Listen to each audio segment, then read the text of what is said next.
Hello everyone! This is Starium Target welcoming you back to another Carnivores mod showcase, where today I am so excited to bring you guys some coverage on an iconic Ice Age themed Carnivores mod finally brought to life in the Modders Edition engine, Carnivores Far North, the premium release, spearheaded as always by Ophius. Now, this premium release of Far North isn't quite like a brand new beta release full of brand new content. It's more like a conversion of the previous beta into the MEE, just to whet our appetites and get some content in engine, as Ophius is planning on releasing a brand new beta with new content coming sometime in the future. That said, this release does still come with some exciting new features and creatures that we're going to be showing off today. So without further ado, let's begin. Now, the first thing you'll notice as you start up the premium release is that you won't be able to select any animals from the main hunting roster. Instead, you'll just be able to select the premium pass, which will allow you to hunt and collect all the local fauna in the reserve. What's interesting to note is that this pass does mention a brand new map, Listopada Fjord, but said map isn't actually available to explore yet. This release still just includes the iconic Moraine Domain map. So I'm not sure if Moraine Domain is being renamed or if it's a tease at an upcoming map. But either way, it's cool to see Far North's mechanics and world building being expanded upon. Now, if you're like me and know my quirks, I do kinda wish there had been just a bit more presentation with the menu here. Something like this mock-up I threw together would have been really cool to see and get players excited about the unlimited hunting pass feature. But again, this is just an early, temporary release just to get stuff into the engine, so I'm not too fussed about it. Moraine Domain itself remains pretty unchanged from the previous beta. But the big talking point of this engine conversion release is the inclusion of 6 long-awaited DLC creatures that are finally available to hunt with the premium pass. Now, these 6 creatures were released on their own as DLC add-ons a few months ago, all of which were modeled and textured by Ophius, animated by Starfreak, and statisticked and sounded by Scrungus Grungus. But now they have all been included in the MEE Premium release. No extra installation or file swapping or creature replacing required. And the first one we're gonna look at today is the giant beaver Castoroides.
Weighing in at just about a ton, Castoroides is the largest rodent yet discovered, on Earth or FMM-UV32, and this giant alien beaver is truly a sight to behold.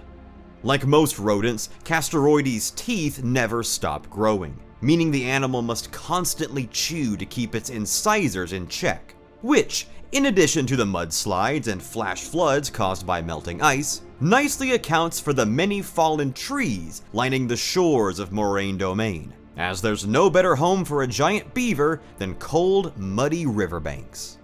The rodent's constant tooth management does keep its teeth sharp, which is useful for sawing down pines and sawing through bone.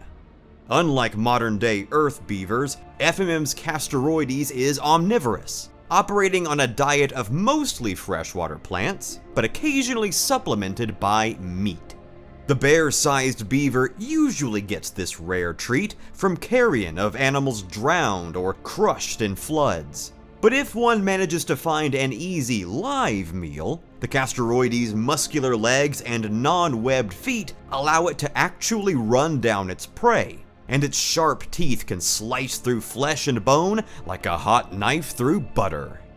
An omnivorous giant beaver is one of the most fun and creative inclusions in an Ice Age mod I've seen yet, and Ophius' FMM Castoroides is a treat to behold. It's got such a simple charm to the design, with a deep reddish-brown fur coat, those bright orange incisors, kinda sad, dopey-looking dark eyes, and the iconic paddle tail. The sound effects are all appropriately chittery and rodent-like, and while it's cool to see a beaver eat a man, I think more could have been done with the kill animation. Maybe using its flat tail to bash the hunter to death, or using its massive bulk to tackle and crush him. But those might be used for alternate kill animations in a future MEE release. The next prehistoric beast we're looking at today is the ravenous pack-hunting hyena, Dinocrocuta.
A tall, gangly scavenger, Dinocrocuta patrols the plains of Moraine Domain, chittering and cackling to other members of its pack to communicate. When the social predators find a prey animal, they rush in at once to startle their target into taking off at full speed, while the Dinocrocuta themselves ease into a steady pace.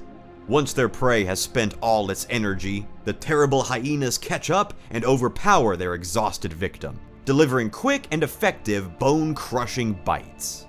Like the smaller, stockier Hyenodon, Dinocrocuta's diverse dentures allow them to eat basically everything on a carcass, leaving little left for other scavengers.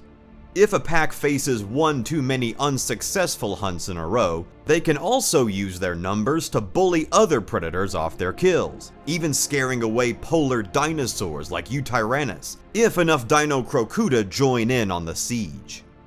Like a Lord of the Rings warg come to life, the dreadful Dinocrocuta is one nasty piece of work, and the sounds this thing makes are downright demonic. Deep, uneasy gurgles mixed with high-pitched cackles sends chills down my spine every time I hear them. Unlike the coarse, bristly fur that many people associate with hyenas having, Dinocrocuta actually sports a short, almost velvety in appearance fur coat, with spectacular wrinkle and muscle definition, although I think some faint spotted patterns might have given it a bit more visual appeal. The next prehistoric beast we're looking at today is the ornately imposing herbivore, Civatherium.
While many FMM mammals, like Brontoteri and Diprotodon, are stocky, low-to-the-ground grazers, Stevitharium is among the tallest and most elegant mammals on the dinosaur planet, effortlessly able to browse from the tallest tundra trees. A vital source of nutrition, once exclusive to the likes of the mammoth's long trunk or the megatherium's clawed grasp.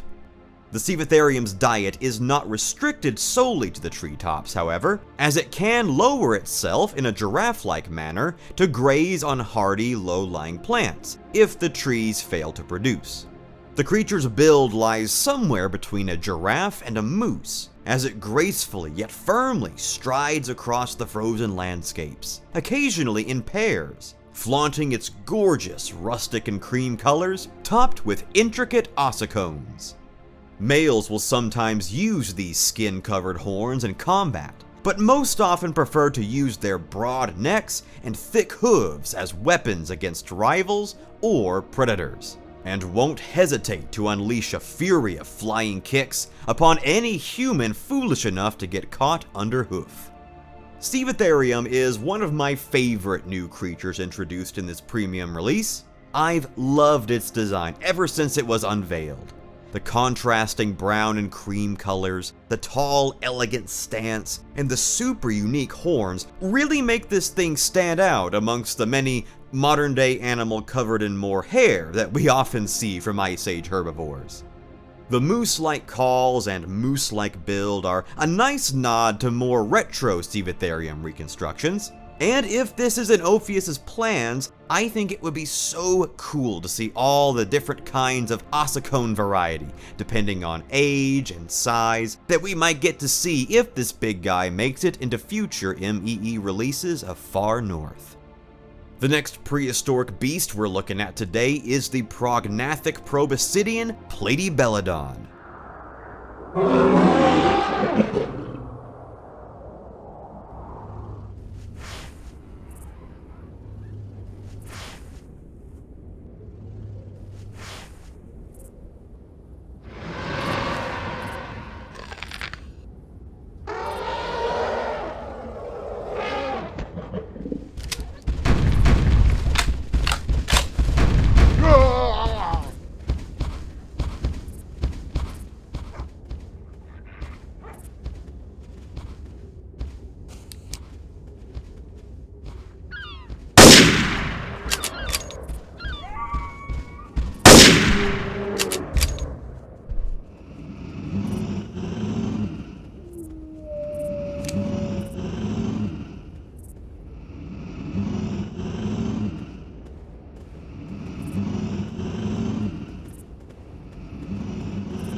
Elephantine proboscideans are not very abundant on planet FMM UV32, with the woolly mammoth, along with rumors of a mastodon and a gomphotherium, being the only other one officially discovered so far. But despite their familial relations, these two polar mammals are radically different. While the FMM mammoth boasts a tall, vertical build with a slender trunk and upwards curving tusks, the FMM Platybelladon is of a more hunched, horizontal stature, with a thick, wide trunk, downward-facing tusks, all topped off with an enormous bottom jaw armed with another pair of huge, flattened tusks. This grisly herbivore uses its massive lower jaw like a shovel, digging through the cold, swampy muck in search of watery vegetation, or as a scythe to hack nutrient-rich bark from frozen tree trunks. A far cry from the regal mammoth who roams pristine forests and tundras in search of fertile grasses to graze upon. Where the two trunked terrors share similarities is in their temperaments, as the Platybelladon is just as, if not more, aggressive than its mammoth cousin, and solitary bulls and must have been known to plow through frozen mud several feet thick in seconds to trample intruders. These huge beasts often travel together in tight-knit family groups, constantly vocalizing and communicating with each other. And even the largest of FMM's polar predators wouldn't dare provoke a herd of Belladon in their prime. Belladon just might be my favorite new creature out of this bunch of 6. It feels so grungy and hardcore compared to the mammoth. I love the hunched build and unique tusk orientation, and that lower jaw, holy crap, that'll give you nightmares.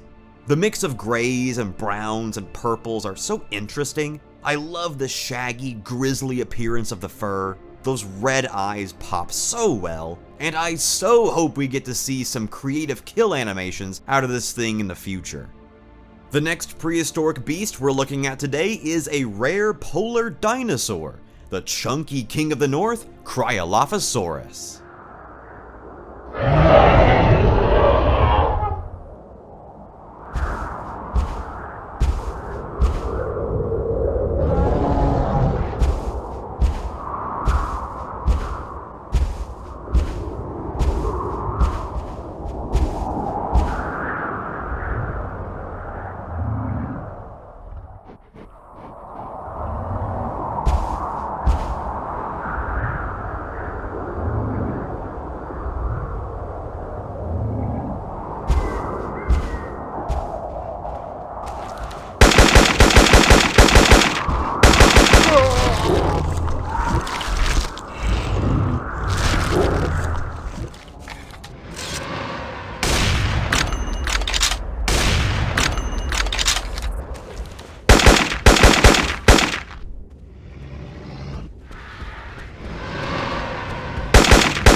Dinosaurs and mammals rarely overlap on planet FMM UV32, Eutyrannus being the standout exception by ruling over the mammal-based moraine domain.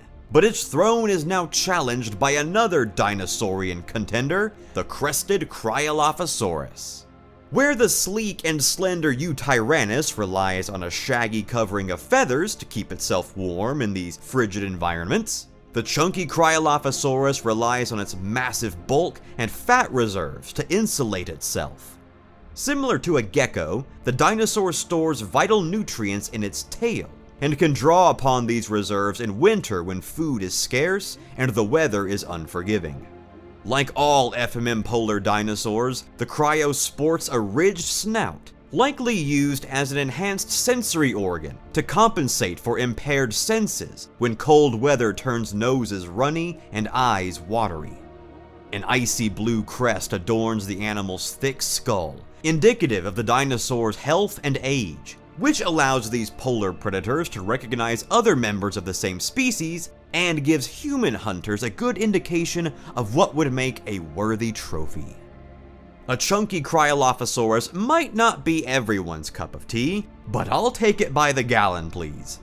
It's a great fit for the outdated, bigger, boxier Cryolophus skull reconstruction, and feels appropriate for a featherless dinosaur given the climate. This thing gives off major leopard seal vibes, big and chunky, but torpedo-shaped for a reason, and those deep, whale-like bellows it makes feels so unique and appropriate. I just love it. And the final prehistoric beast we're looking at today is the monstrous mega mammal Andrew Sarcus.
Andrew Sarcus is arguably one of the most easily recognizable animals known from the least identifiable remains.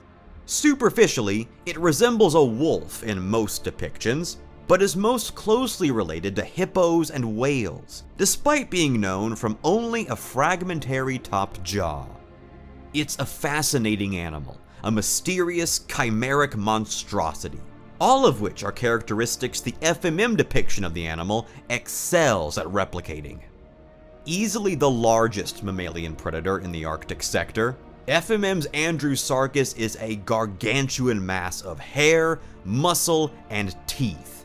Its enormous skull is half the length of its body, supported by a short but powerful neck, sporting jaws lined with a variety of fangs, canines, and molars used to slice flesh and crush bone. While its vision may be poor, a wide nose and flexible ears give it superb senses of smell and hearing, and powerful legs tipped with thick paws allow it to easily run down and overpower anything it perceives as prey. This is the sector's apex predator, huge and ferocious and indomitable, and successfully hunting down an FMM Andrew Sarcus would deem anyone worthy of the Master Hunter rank. I don't even know where to begin with Far North's Andrew Sarcus, but holy crap, I am all in on this thing. It's like a pig and a wolf and a hippo all got mashed into one monstrous nightmare, and yet at the same time, it's like none of those animals individually, which is so fascinating. I love how massive its head is, how immense and terrifying its jaws are, and the dark mane with the red eyes looks spectacular on a beast like this.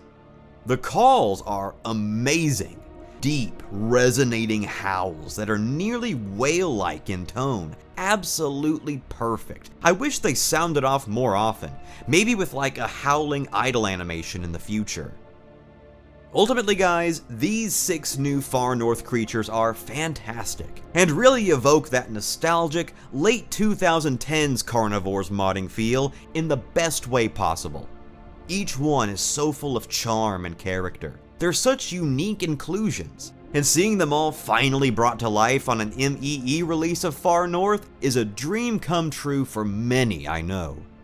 So those of us who have been keeping up with Far North's development have known these creatures were on the way to Far North for a while now, as Ophius revealed their models years ago.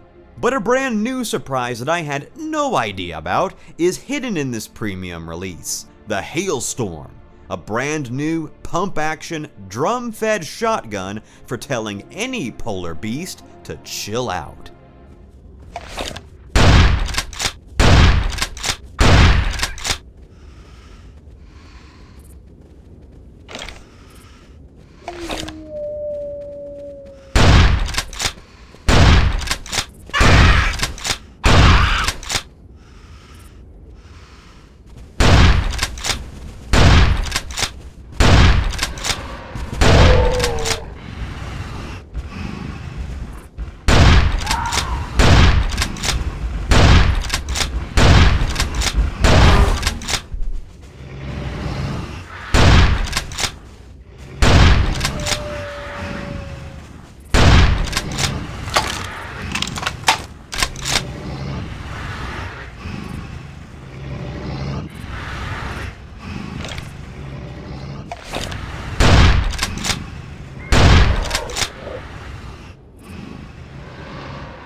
If you know me, you'll know that Far North's Chop Shot is one of my favorite shotguns in any Carnivores mod ever. So when I found out that a new drum-fed shotgun was included in Far North's premium release, I was incredibly excited to try it out, and whoo boy, is this sucker fun to use.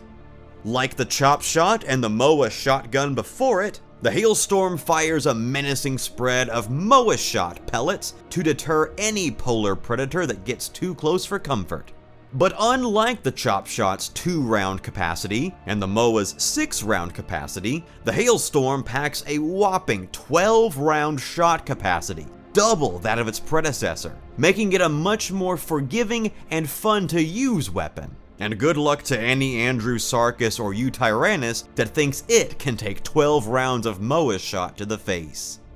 The MOA shotgun will be missed, but the Hailstorm is welcomed by me with open arms.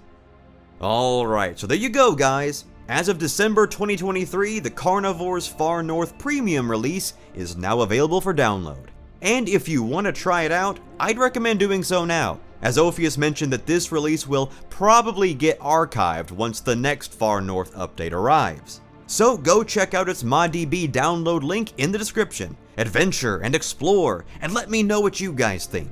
What's your favorite prehistoric beast to hunt in Far North? Which Far North shotgun is your favorite to use? And what are you looking forward to most in Far North's ME future? Be sure to let me know down in the comment section below. Thanks as always for watching guys, you are all truly the best. Happy holidays, and I will see you guys next time.